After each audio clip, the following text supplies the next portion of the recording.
You are the best thing in my life. Sunny days and starry nights that never end. You make me laugh, you make me cry, you make me come alive. I'll come alive again. I'll come alive. I'll come alive again.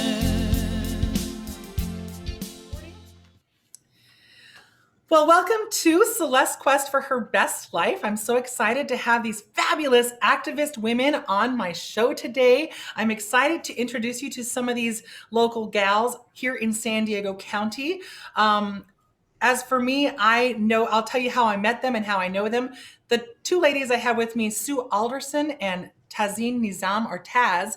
They are the co-founders of the North County Women's March, and I know them because they've booked me to perform this year and last year at the rally here in North County, and I've been participating in the event ever since the first one in 2017, which is where I met Taz as she tried to help my wife and I get to the rally on time. And Sue and I have also known each other through other activist organizations, such as the LGBTQ organization here in North County. Kim Sontag, she is the president of National Organization of Women in the San Diego Area chapter. She basically brought that chapter to life and has been president for the last few years now. So I'm excited to have these fabulous activist women to find out why we march. Let me introduce to you Taz, because she has a few titles behind her. Taz is the Democratic Club of Vista president, the South Vista Communities president, the North County Immigration Task Force co-founder and co-chair, and treasurer. She is the North County Women's March co-founder, and she's the Arab Anti-Discrimination Committee outreach, as well as Tri-City Islamic Center board member. So welcome, Taz. I would love to hear from you as to, you were already involved in these things probably obviously for years before the Women's March even started. What made you and Sue and whoever else is on your committee decide to start a North County Women's March? Okay, so when the National Women's March was announced, and then there was a San Diego chapter coming up, Sue and I talked about this, and we said, it was just a casual conversation. We said, we should go down, maybe join them. And then suddenly we switched the conversation, and Sue said, we should have our own. And I'm like, yeah, we should have our own. And then the discussion evolved into how North County has its own set of issues, and North County has so many people that have been working in the background. And we wanted these organizations, these activist individuals, to come to and speak about the issues that we're facing daily, talk about the struggles, and also talk about where we wanted to take this. So we thought, okay, a couple of hundred people will come. We have a handful of speakers addressing different issues, and we'll go from there. But as you saw, things just took on a life of their own, and then we just went from there. For those that don't know, the North County one was not we've heard about the San Diego one. We all knew the San Diego one was going to be large. It's a major city. It's one of the biggest cities in the United States. So we knew 50,000 plus people were probably going to show up at the San Diego one. So when the North County one came out, there was a lot of little mumbles of, it'll be a couple hundred people. It'll be small. It was going to be at the Palomar College. We were going to start at the Civic Center, go to the college. Well, there was, how many people do you think was like 12,000 people? Yes. Yeah. Over 10,000 people. Yes. Over 10,000 people showed up. And it was raining. So even in the rain, people came out. And I remember parking in the parking lot at Palomar and trying to get on that Sprinter train. Right. And it was so packed that literally to get on the train, we all had to hold our breath and pull people on board. And we're like, okay, just hold your breath and we'll make it to the Civic Center. It was so packed, but the energy was so palpable. It was beautiful, especially with so many of the emotions that we were all going through at that time. So Sue, tell me how you got involved in talking to Taz and starting this conversation. Well, Taz and I are the founding members of the Democratic Club of Vista. So I was the first president of the Democratic Club of Vista. So that's really, and that was my entree into politics up in North County. I mean, I've done it for years. I did a lot of work down in San Diego. So that's how we met. And I'm a community organizer, and I think Taz identifies as a community organizer. And we're talking seriously. And I lived in San Diego, and I live in North County now. And the voices from North County just don't make it down to San Diego. And you're right, it's a different city. We have different cities in North County. Some have different issues, but for the most part, our demographics are really not that much different, from Oceanside to Vista to San Marcos to Escondido. I mean, we share a very similar kind of population. And so we sat down, and the other thing is that we're extremely committed to giving an opportunity for the voices of the people in the community to be heard. Whether they're in an official organization, or they have their own startup organization, or they're in a school organization, that we have made a really strong commitment that at our marches and our rallies, it's those voices. Attached to it is they all get an ask. So now that we've told you what's happening, this is our ask. This is what we would need from you. And in some instances, when people say, this is our ask, and this is our organization, and this is how you join us, and this is how you sign up, is all of a sudden, some of those organizations just blossomed and grew because people didn't know. There's a lot of young people in our communities that have so much to share. And one of the things, they want to be involved, or they are involved. So when you have a chance to meet Miss Venus Johnson, who's our MC, and she's doing all the interviewing, other than I get to introduce you, Celeste, because you are my shiro. I mean, this is a young woman that was supposed to be at Howard, and she couldn't go back to school because of the pandemic. And she decides she meets this other woman, and she's going to run the campaign. And then I met her because she came and spoke at this, on the spur of the moment, Ruth Bader Ginsburg Memorial, and she was just amazing. And I looked at Taz, I said, that's my new BFF.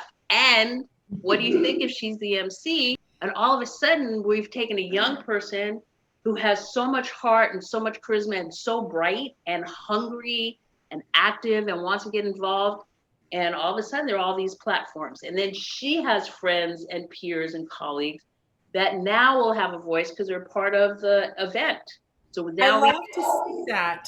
It's right? like, sometimes in politics, you see these politicians specifically that want to hold on to those positions forever. But the exciting thing for nonprofits and those that are in charity and organizational work and activists is to pass that torch, because that you get a whole new audience to carry the message, to carry the activism. And I'm sure, Kim, you were the only one of the three of us that was part of the San Diego event. And how did you get contacted to be a part of that, to speak at that? So I attended the first meeting that they had, and I went in as just like one of the volunteer organizers, and it just kind of snowballed into my connections within the community. I became the program manager.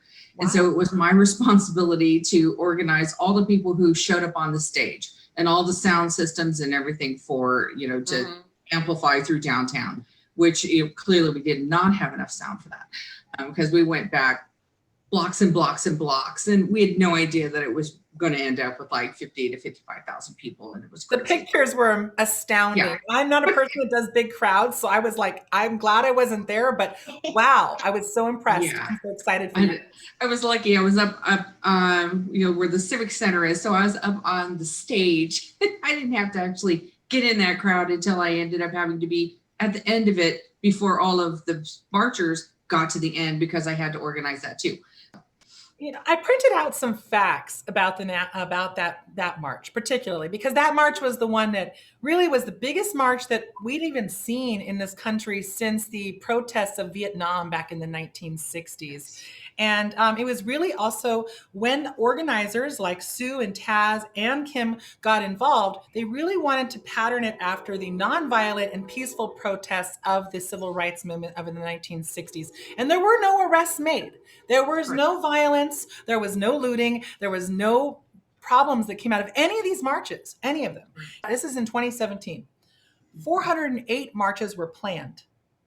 And in the US, there were 168, but there were also marches not only in the United States, but in 81 different countries. This is everything we do now is on a global scale. The game has changed. I'm sure that really changed a whole generation of women, a whole generation of young women. I saw so many moms with their children coming to a march, making their own signs, and the excitement. So you've got a whole new generation of activists. They estimate between 3 to 6 million people participated in these marches, and possibly even more because they were worldwide.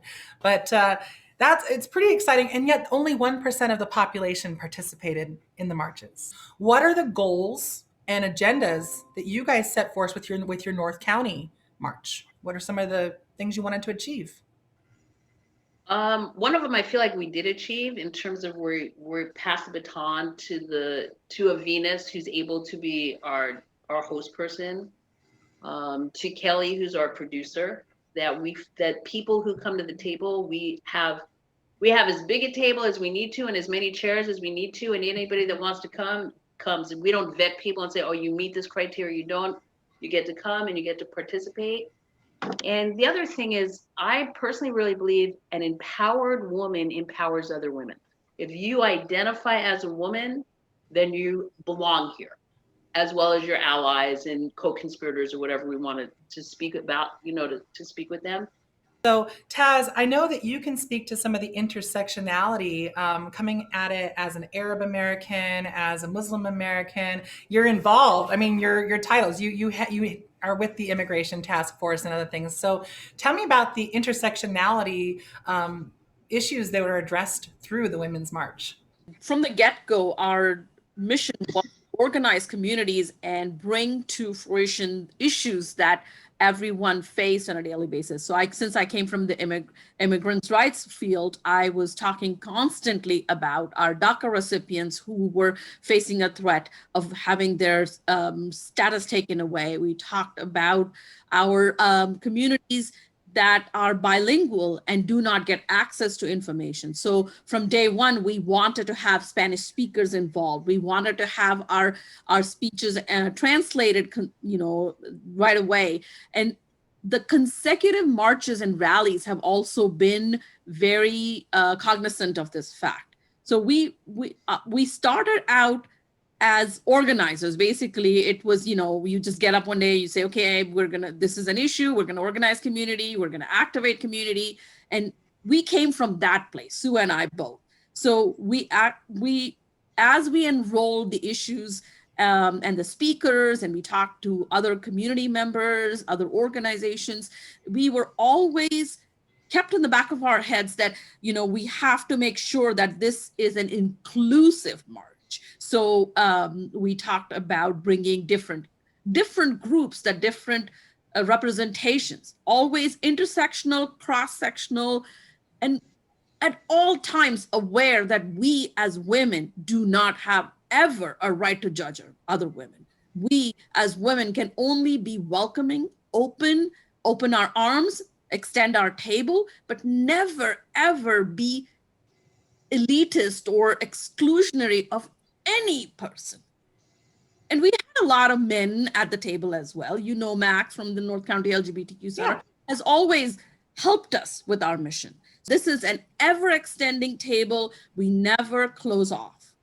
There's been criticism of some women who are outspoken, some women who address things in a different manner, and they've been chastised or discarded from other groups. But Sue and I have made it a promise to ourselves and to our sisters in this fight that we will never, ever hold that against them. Your voice, your issues, your words, you own them, you spread them. And we are here to stand with you.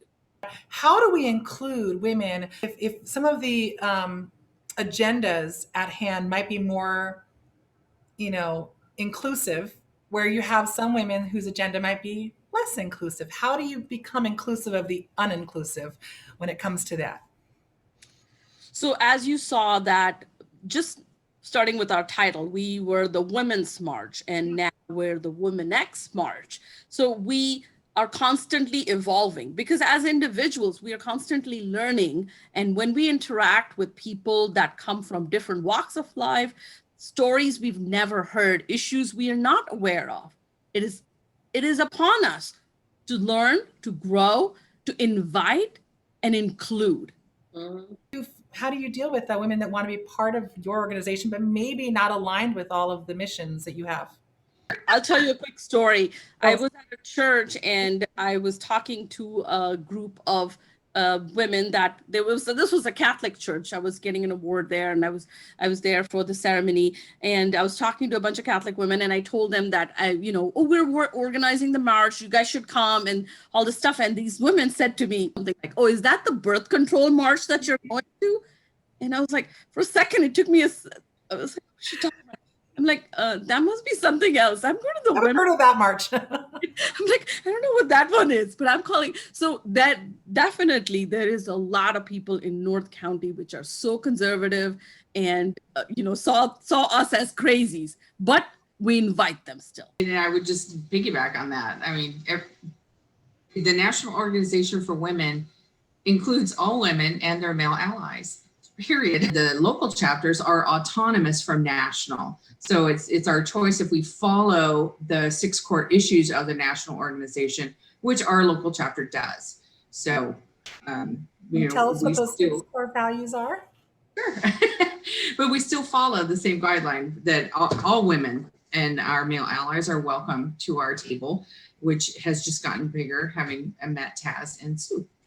Our 6 core issues: racial justice, LGBTQIA rights, reproductive justice, the Equal Rights Amendment, ERA, violence against women. So we work on making sure that stays in effect, and economic justice. So those are the core issues that the organization I'm involved with specifically focus on. When you have people that are hesitant, if you find that you focus on something that's common, right? Like being a woman, I mean, how much more common can it be? As a woman, I could tell you things that you would understand as a woman. I'm not talking the other stuff, you know what I mean? And do you ever find like that makes it easier to bridge the rest of those, to bridge between someone that's super conservative? Does that make any sense? Yes, because any one of the 6 issues that we deal with touches somebody in some manner. Right. So we always can find that common ground. So if I were to say to you, so are you against violence against women? Most women are going to say yes. So, right. We definitely can find the common grounds. Not everyone, when we discuss reproductive justice, we're talking about the health of women and trans women being able to access healthcare. The abortion piece of it is just one small piece of that. We want to make sure that all women have access to good reproductive health care.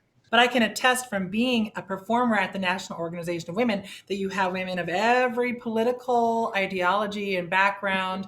And although we tend to kind of give the microphone to some of the people that are pushing for women's values, which tend to be more democratic in legislation, we still want to have other voices heard. And I liked that. I saw that, and I saw that everyone was respected equally in that organization and at the march. But I know that some of the signage and the people that come may not be as inclusive. And so it may be very off-putting for people who don't feel like they're welcome, and it's not their march and it's not their thing, especially because there was a lot of things that was against the former administration. And so that might make somebody who's a conservative who supported that go, well, I'm not part of this. This isn't my party. This isn't my event. And you guys have no control over that as organizers as to what the members are going to say or do. The ERA was the Equal Rights Amendment, and it was first introduced in 1923. However, it was then dropped, forgotten, I don't know, but it was reintroduced back in 1971.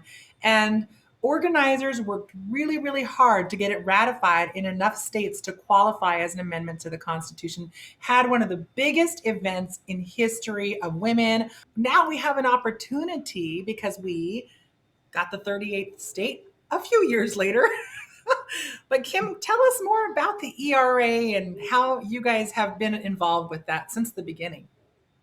Oh gosh. So now I've been involved with the ERA since it started. It's been 52 years in the push to get the 38th state, which happened last year in Virginia, which most people are aware if they read the news. What we're trying to do right now is to get it certified and placed into the Constitution. So what we're speaking about is that women, the word woman, does not show up in the Constitution. The only right we actually have is the right to vote. That's it. What happened on state levels is that you have levels that protect you as women, jobs and different things like that. So what we're trying to do is get the Constitution to acknowledge the fact that women, make up half the United States. So we are pushing legislation, and we're asking the new administration to please certify it so we can move forward in getting it placed into the Constitution. So there's a number of campaigns that are running on a national level. San Diego, we plan on assisting the ERA committee, which is a committee outside of national, to help them get the word out. So we're going to participate in a postcard campaign, and I can send this information to you, Celeste. And so it gives people that what can I do now factor. So for now members here in San Diego, we're going to present this at our chapter meeting, which is on the 27th. And we're going to literally send members pre-stamped postcards. We're going to make it so simple for people to get involved. And we're going to hand it to you and say, here, please write your message and drop it in the mailbox. It literally is giving women equality to their male counterparts. We are equal on every level. I mean, for years, we've been working to get women to have equal pay. We still make 52 cents less. And then it breaks down from there by ethnicity. So women, we should be equal across the board, period. All right. So having Kamala come in as our VP here, how does that make you feel as women? Does that make you feel a little bit closer to where you want to be, to have a woman maybe having a voice at the table for some of us? Does that make a difference? Absolutely. Mine was Kamala brings to the table things like being a stepmom. Kamala brings to the table like period poverty. Kamala brings to the table so many of the issues that we face as women that never get discussed, ever. Kamala brings to the table having to fight misogyny, like stereotypes, and how does she dress and how does she sound.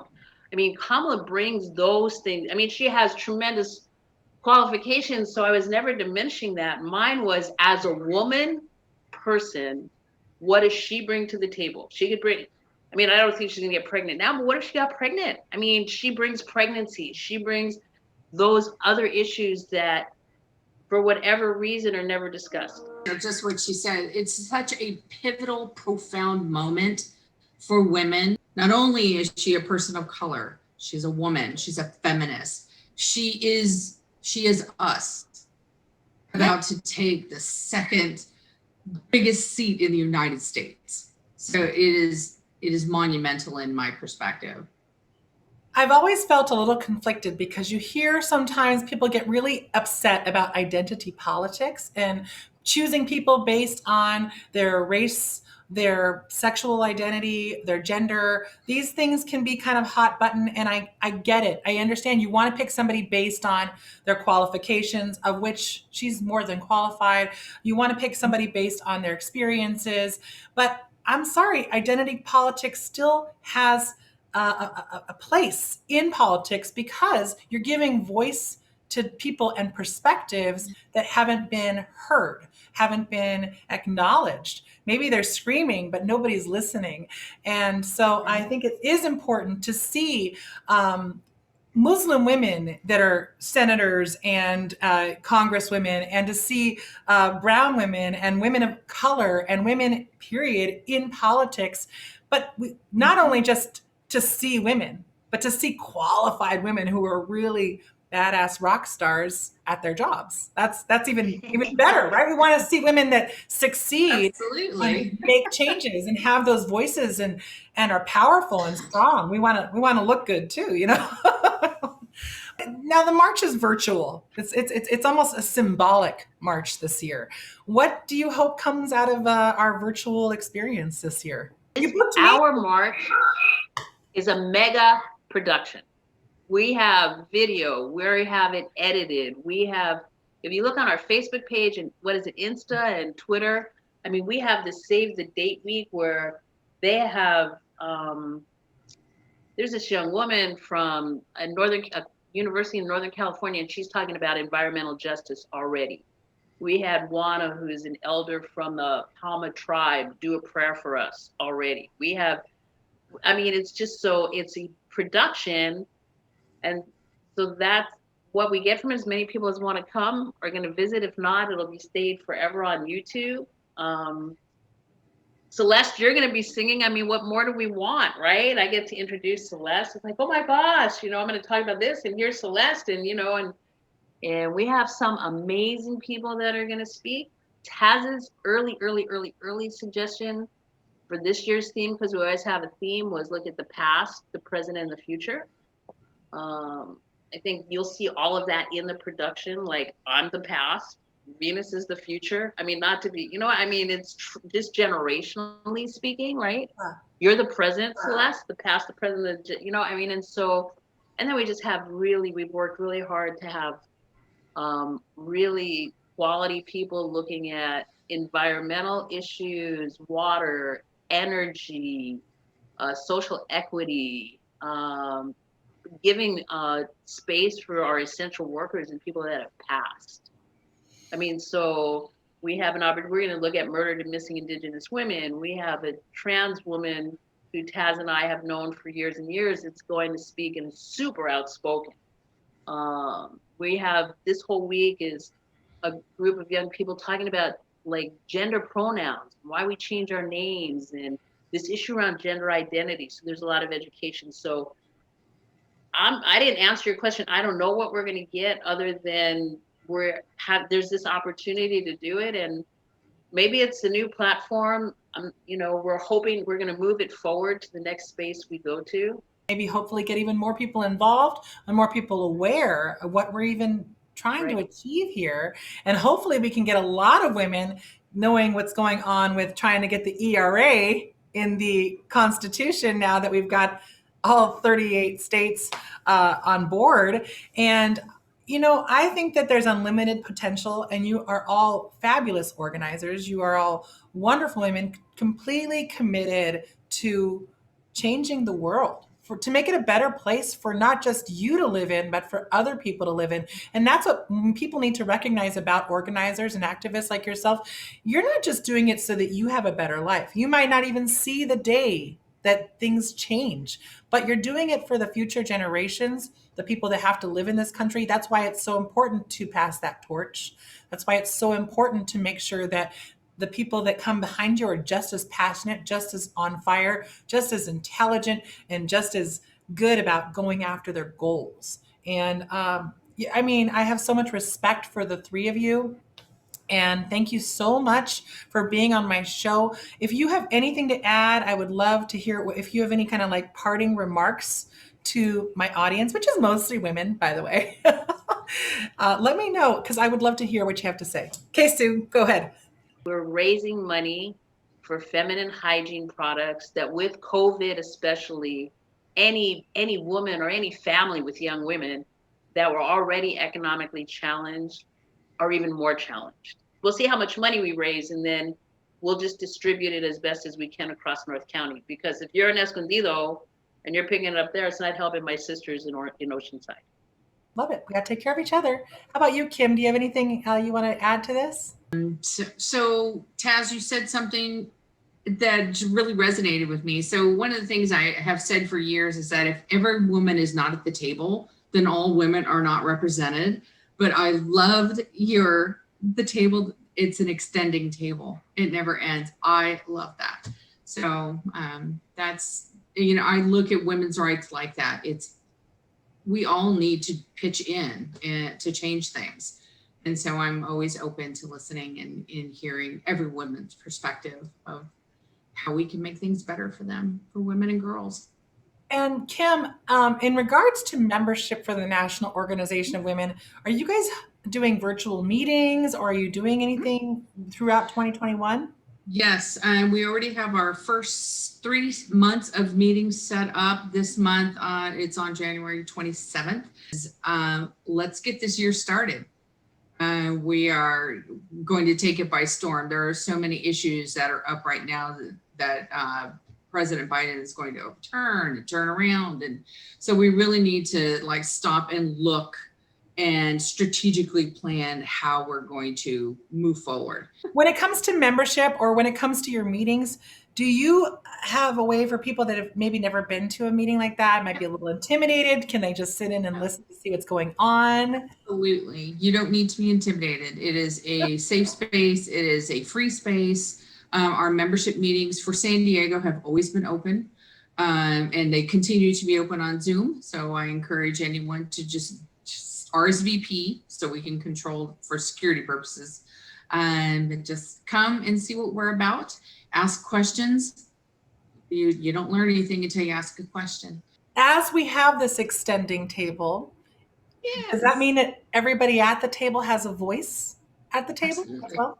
So when you have people come to your meetings, to your events, I know that all of you are involved in so many organizations. And if people want to come in and they have a different perspective, or maybe they have questions about why are you doing it this way, or why are you getting behind this and trying to make sense of what you're doing, do you guys get a chance to listen to all those voices and perspectives and take them into consideration as well? Mhm. Yeah. Purposefully. The intent is huge. So you need to listen so you can learn and figure out the path forward. If you don't listen, you're not going anywhere. And when you have the courage to speak, it means that you want to be involved. If somebody is there and maybe they want to argue, it's because they're passionate. They're already on fire about something, right? They're passionate. They already have that spark in them. They just want to be heard, or they want to make sure that somebody else knows what they're saying is feel valid, feel seen, maybe. But I appreciate it. Taz, did you have anything to add as well? Sure. So thank you, Kim, for acknowledging our ever extending table. Yes. Because, I live with the belief that if I don't keep an overextending table, how am I going to ever leave space for my child, for my daughter to one day join that table? And that's the reason. My sisters that are, whether it's 20-year-old Venus, me in my 40s, people in their 60s, people when you wake up, that's the daylight. There's a saying in Hindi which says, when you wake up, it's morning. So anybody, even if it's the first time that they have ever stood up and spoken about something, or taken a stance about something, or just want to sit down and listen so that they have more perception of what's going on, we have the extending table for that. And yes, as Sue mentioned, now that we have a female vice president, we have so many issues that have never been at that national capital level discussed, whether it be maternity leave, if she was in that phase of her life, whether it be for the fact that working mothers need childcare, or for the fact that working mothers need to have, we wear so many hats as daughters, as mothers, as caretakers. We're constantly juggling that. And that capacity, that discussion, that framework of issues and abilities which have excluded us always, that's what she brings there. That's the reason Sue said, what does she bring? A new perception, a new perspective, a new vision, which has not been at that table. It's like when you watch in the Middle East, when you watch a women's conference, there's like a room full of all these Arab men, but not a woman inside. Right. Kind of coming from that lens. And now we're in like, whoa, there's a table, there's a chair for her, wow. And a big chair. A big chair, exactly, like one of those grand fancy wedding chairs, and our mission has always been at the march to include women, to bring, and then at the end of the day to pass the baton, and we're more than eager to do that.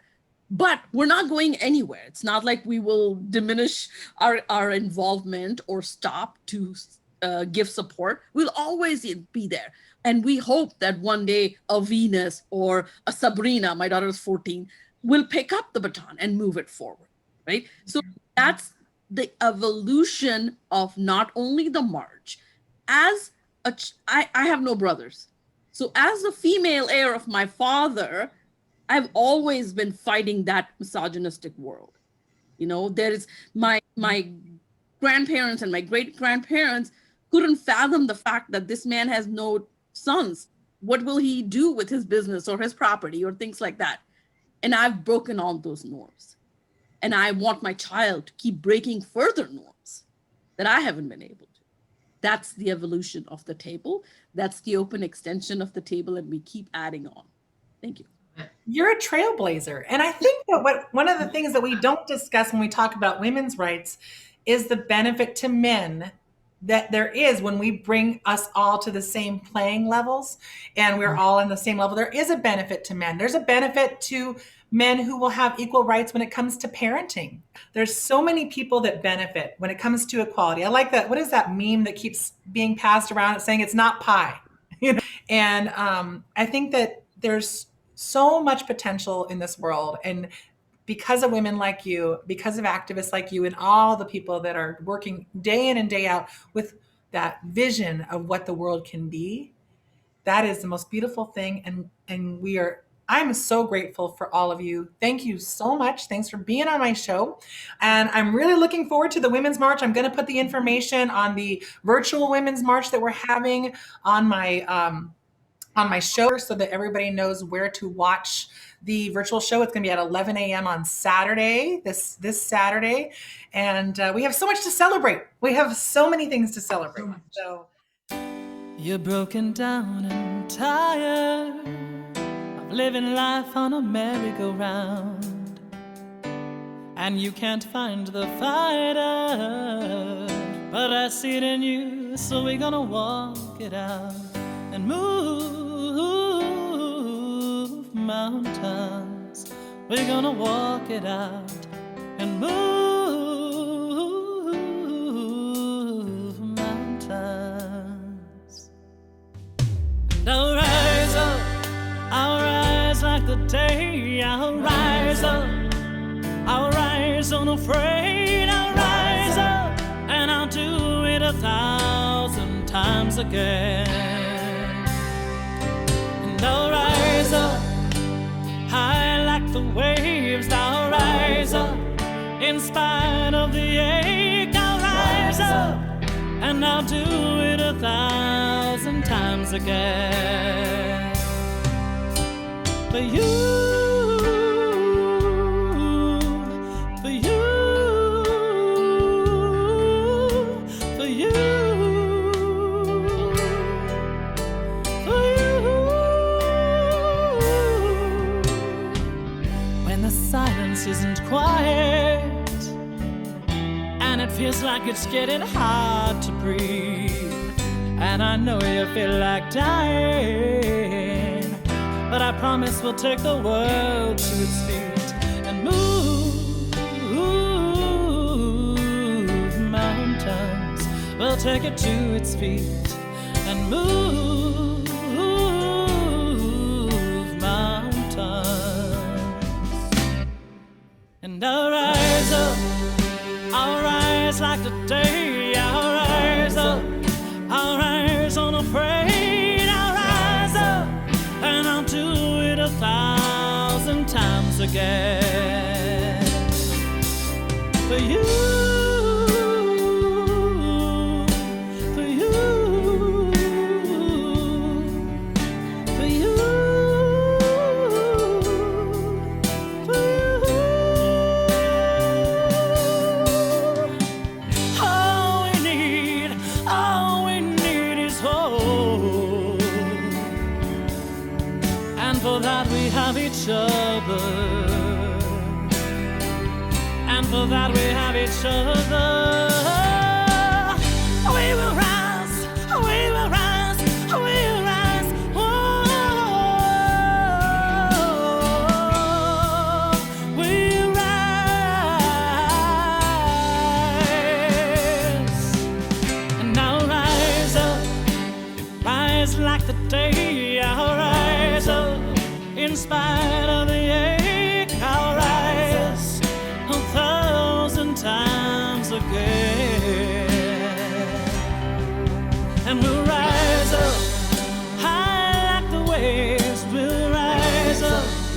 In spite of the ache, we'll rise up, and we'll do it 1,000 times again. For you.